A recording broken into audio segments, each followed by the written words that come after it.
My character that I play is called Frank, and we sort of thought about him as a clown with an ice pick. So on one sense, it's very naive, kind of innocent quality, but also the ability to switch on a dime and become the most terrifying creature. He's got a penchant for ladies' clothing. He plays by his own rules. I think he's probably been out in the desert too long. I think his mind has started to become sand in certain areas, and he's a strange little fish. From what pond, I'm not quite sure, but he's had strange ingredients in his life that's made him what he is today, and it was very fun to play.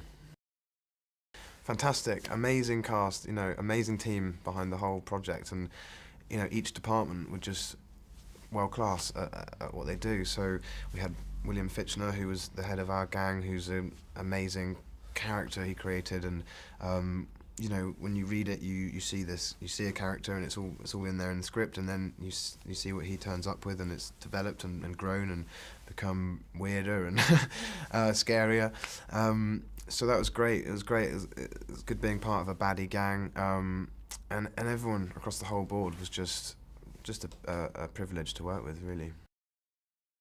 It was great. I think, it was amazing to travel around, to see that part of the world, to be doing a creative endeavour, but also to be your mind to be opening up by seeing all these different landscapes, and to be working in such beautiful parts of the world, the incredible history, and the very places where all of these stories, where when you're doing a research and you're reading about these canyons that people got hijacked in, or all these different stories, we're in parts of that territory, so it felt amazing to do all the preparation, to read about all the world of it, and then to actually be doing it there rather than in a studio, and hopefully some of the essence of the landscape comes through into the film, and that comes through.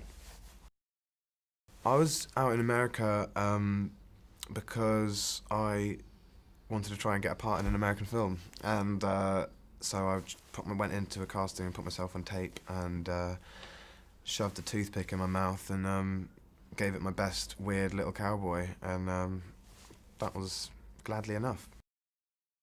Yeah, it's one of those things that when you're growing up must have been some sort of inspiration behind behind wanting to do this, as a career. It's playing cowboys and Indians in the garden. It's one of the sort of primary things that I think we all play as children, and so for that to be transferred but into an adult context and to this scale, it's just like the best version of make-believe you could imagine. Well, yeah, it reminds you of those westerns, but also they're all, a lot of the play, it's very sacred to the Native American Indians. So it was a mixture of cultures that in the geography that we're working in.